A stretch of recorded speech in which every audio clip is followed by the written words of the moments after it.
صفائی، بدن کی صفائی، نہ جانے کتنی قسم کا صابن ہے، نہ جانے کتنی قسم کے پاؤڈر ہیں، نہ جانے کتنی قسم کے شیمپو ہیں، نہ جانے کتنی قسم کے کپڑے ہیں، کیا چال ڈھال ہے، کیا نئے نئے ڈیزائن ہے۔ مجذوب کہتا سب کچھ دیکھ لیا بظاہر، تو ہر شے میں بے حد صفائی، مگر دل میں ہے گندگی انتہائی۔ جس یار کی بیٹھک میں بیٹھ کے کھانا کھایا، جس رشتہ دار کی بیٹھک میں بیٹھ کے کھانا کھایا، اسی کی بہن کو دیکھ کر آبرو پہ ڈاکہ ڈالنے کا پروگرام ہے۔ جس دوست کے گھر میں بیٹھ کے کھانا کھایا، اسی دوست کی بیوی کی عزت لوٹنے کا پروگرام ہے۔ پرانے زمانے میں اب بھی دلی جیسے شہر میں اگر دعوت کی جاتی ہے تو وہاں ایک تشتری میں نمک آتا ہے سب سے پہلے۔ عرب میں بھی دستور تھا پرانے زمانے میں، اگر کوئی دعوت کرتا، کوئی تقریب کرتا، سب سے پہلے نمک آتا تھا۔ ایک ایک انگلی ہر شخص نمک چاٹتا تھا۔ کیا مطلب؟ جس نے نمک چاٹ لیا اب وہ نمک حرامی نہیں بنے گا۔ اس گھر میں چوری کرنا، اس گھر کی آبرو کا غلط تصور لانا، اس گھر کے مال میں خیانت کرنا وہ حرام سمجھتا تھا جس گھر کا میں نے نمک چکھ لیا۔ اور مسلمانوں کی بات نہیں، ہندوؤں کی بھی یہ باتیں تھی۔ مولانا محمد علی صاحب جلندری سب قید رحمت اللہ علیہ فرمایا کرتے تھے کہ ایک سکھ تھا بہت بڑا ڈاکو، مسلمان اور ہندو مل کر اس کو ساتھ ملا کر کے لے گئے کہ یہاں اس گاؤں میں اس پنڈ میں ڈاکہ ڈالے۔ سفر کر کے گئے، تکلیف اٹھا کے گئے۔ اس سکھ ڈاکو نے پوچھ لیا کہ یہ کون سا گاؤں ہے کہ یہ فلانا ہے۔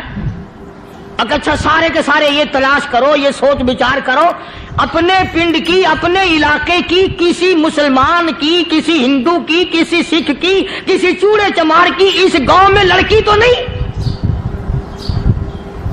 ہمارے یہاں سے کوئی لڑکی تو شادی ہو کے یہاں نہیں آئی ہوئی؟ ان ساروں میں سے کہنے لگا کہ ہمارے بھنگی کی لڑکی جمعدار کی یہاں آئی ہوئی ہے۔ کہنے لگا واپس چلو، بیٹی بیٹی ہے، چاہے بھنگی کی ہو یا نواب کی ہو۔ ارے کل بیٹی کا ڈولا دیا تھا کہ ڈاکہ ڈالیں گے، شرم نہیں آئے گی؟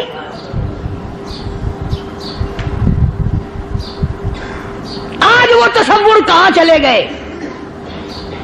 اور ہم سب روتے پھرتے ہیں سکون نہیں، سکون نہیں، اطمینان نہیں۔ ارے اطمینان آئے گا کیسے؟ ہمارے دل بے ایمان ہے، نیتیں خراب ہے، آئے گا کہاں سے؟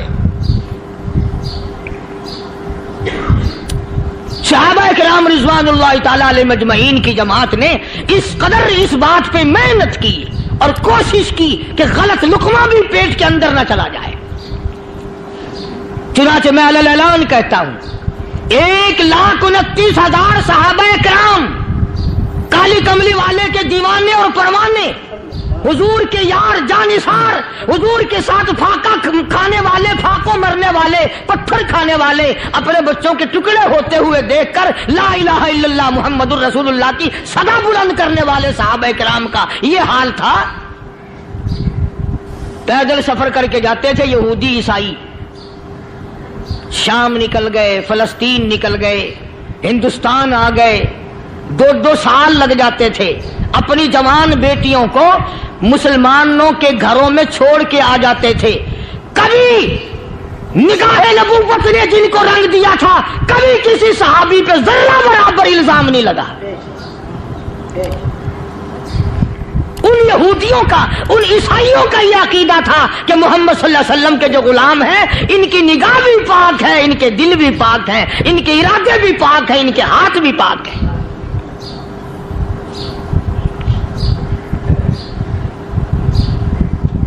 مصر کے گورنر نے، مصر کے جنرل کرنل نے خط لکھا سیدنا فاروق اعظم رضی اللہ تعالی عنہ کی خدمت میں، دور خلافت ہے حضرت فاروق اعظم کا۔ کیا خط لکھا کہ حضور مجھے کافی وقت گزر گیا ہے اور فلاں علاقے میں آپ کے حکم سے ہم نے جانا ہے اور راستہ صرف ایک ہے اور اس راستے میں جال بچھا دیا گیا۔ اب مجھے مشورہ دیں میں کیا کروں، حکم دیں مجھے۔ جال کیا بچھا دیا گیا کہ ہمیں پتہ چل گیا ہے عیسائیوں نے پروگرام بنایا سینکڑوں لڑکیاں تلاش کر کر کے بڑی خوبصورت حسینہ اکٹھی کی ہیں، ان کو گانے بجانے کی ٹریننگ دی ہے، ان کو اچھی اچھی آوازوں والی لڑکیاں ڈھونڈ کے لائے ہیں، اور انہوں نے یہ پروگرام بنایا کہ جب مسلمانوں کی فوج اس گلی سے گزرے گی ان کوٹھوں کے اوپر چڑھ کے گانا بجانا کریں گے تاکہ ان کے دل میں بدماشی آئے اور ان کا بیڑا غرق ہو۔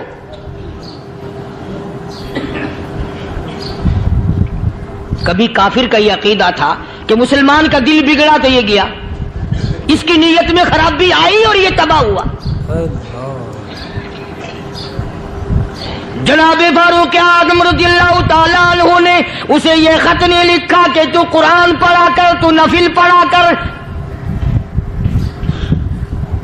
امیر المومنین خلیفۃ المسلمین سیدنا فاروق اعظم رضی اللہ تعالیٰ عنہ نے اپنے جنرل کرنل کو خط لکھا کہ اس میں لمبی چوڑی فکر کی کوئی بات نہیں، اس میں کوئی پریشانی والی بات نہیں، کوئی سوچ و بچار والی بات نہیں، سارے تیری فوج میں تیری کمان میں مسلمان ہیں، سب کو اکٹھا کر لے، ساروں کو اکٹھا کر کے قرآن کریم کے سورۃ نور کی 2 آیتیں سنا دے۔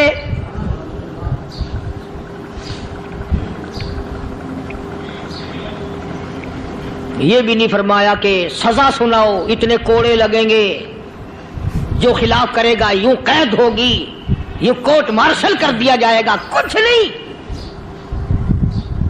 جناب فاروق اعظم رضی اللہ تعالیٰ عنہ کی رائے دیکھو، ان کے خیال میں قرآن کریم میں اتنی بڑی طاقت ہے، اتنی بڑی عظمت ہے، اتنی بڑی کرامت ہے، کلام الہی میں اتنا بڑا شرف ہے، اعلان کر دیا، فرمایا اپنے کرنل کو ساری فوج کو لشکر کو اکٹھا کر کے قرآن کریم کی فلاں فلاں آیت سنا دے۔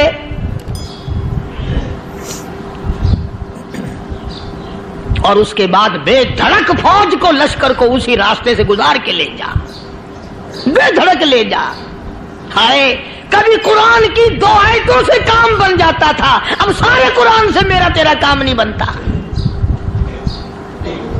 قصور قرآن کا نہیں ہے، یہ میرا تیرا ہے، یہ تو اتنی وفادار کلام ہے، اتنی پاک کلام ہے، خدا کی قسم ہزاروں رجسٹروں کے گتے، ہزاروں چائے کے ڈبے، ہزاروں مٹھائی کے ڈبے، لاکھوں کروڑوں دوائیوں کے ڈبے گندے نالوں پہ، کوڑیوں پہ، روڑیوں پہ پڑے ہیں، اور جس گتے نے قرآن کے ساتھ یاری لگا لی، خدا کی قسم کوئی آدمی بغیر وضو اس گتے کو بھی ہاتھ نہیں لگا سکتا۔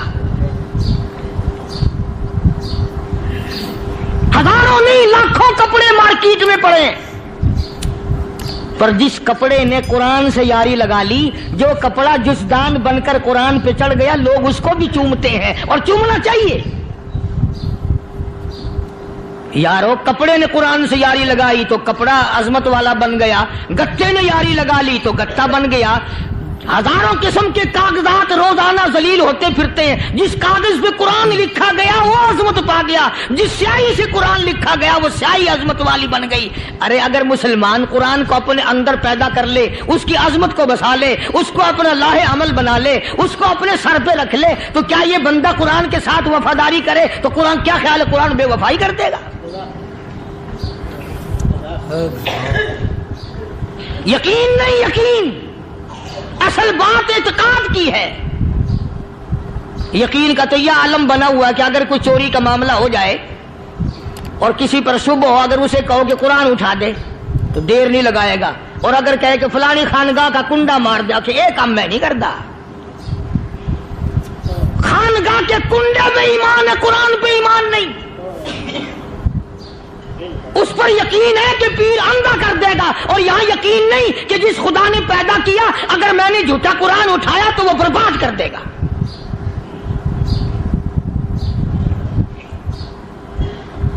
عجیب عجیب لوگ ہیں۔ چنانچہ مصر کے کرنل نے، مصر کے جنرل نے ساری فوج کو اکٹھا کر لیا۔ اس نے بھی یہ بات تو نہیں کہی کہ فاروق اعظم کو دوبارہ خط لکھتا کہ حضرت یہ تو 2 آیتیں آپ نے لکھی، یہ تو سارا قرآن روز پڑھتے ہیں، پر بنے گا کیا؟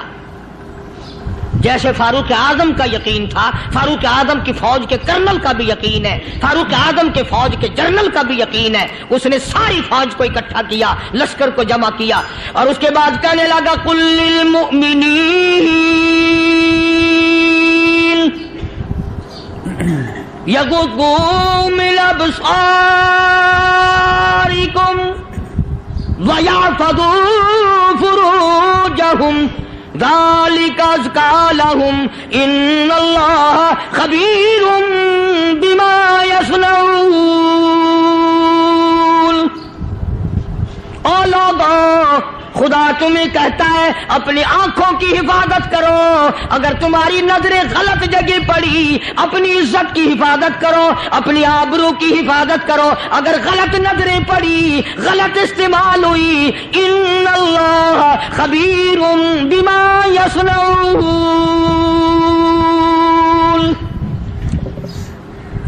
اللہ پاک تمہاری ساتھ ساتھ ہے، وہ ہر چیز کو دیکھتا جائے گا، وہ ہر چیز تمہاری دیکھے گا۔ چنانچہ تاریخ شاہد ہے، ابن حشام نے لکھا ہے، ابن خلدون نے لکھا ہے، اور کئی مورخین نے لکھا ہے کہ جب مسلمان کرنل نے اپنی فوج کو قرآن کی 2 آیتیں سنائی اور اس کے بعد حکم دیا چلو، تمام کا تمام لشکر چل رہا ہے، ادھر ڈھول بجا، دھماکے بجے، گانا شروع ہوا، گانا بجانا شروع ہوا، ساری فوج نکل گئی، سارا لشکر چلا گیا، لڑکیوں نے دیکھا کہ یہ تو ختم ہو گئے، نیچے آواز دے کے کہنے لگی اور جانے والوں یہ ساری فوج کئی اندھوں کی فوج تو نہیں؟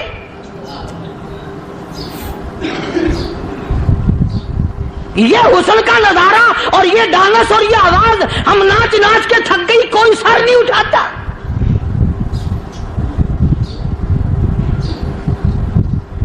اور آج دیکھ لیں آپ، ہر گھر کے اوپر وہ لگا ہوا ہے ایریل، لعنت کا ایریل لگا ہوا ہے، لعنت کا ایریل۔ حاجیو تم کیا کہتے ہو کہ ہمارے گھر کا اس میں کیا بگڑے گا؟ خدا کی قسم وہ بگڑتا ہے، وہ دیمک لگتی ہے، وہ تباہی پھرتی ہے، تمہیں پتہ بھی نہیں چلتا۔ تم نے کیا سوچ رکھا ہے؟ مسلمان کرنل کے حکم پہ ساری فوج نکل گئی، ناچنے والی گانے والی لڑکیاں عیسائیوں کی حیران ہیں، کیا ہوا؟ لاکھوں کی تعداد میں فوج گزر گئی، کوئی نگاہ اٹھا کے نہیں دیکھتا۔ ایک مسلمان سپاہی گزرتا گزرتا نیچی نظریں کیے کہنے لگا سر کیسے اٹھائے، نگاہ کیسے کوئی اٹھائے گا؟ یہ سارے کے سارے اللہ کا قرآن سن کر آئے ہیں۔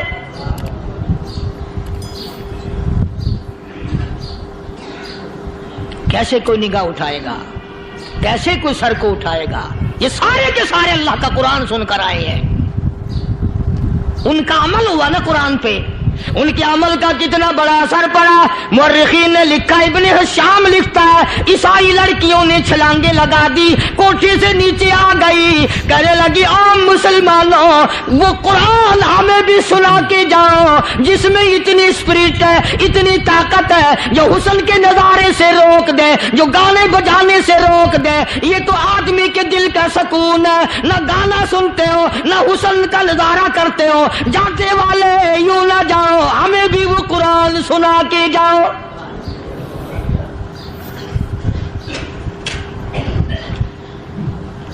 اس قرآن میں کتنی بڑی طاقت ہے، وہ کتنی عظمت ہوگی، اس میں اس کلام میں کتنی برکت ہوگی، جس کلام میں یہ تاثیر ہے کہ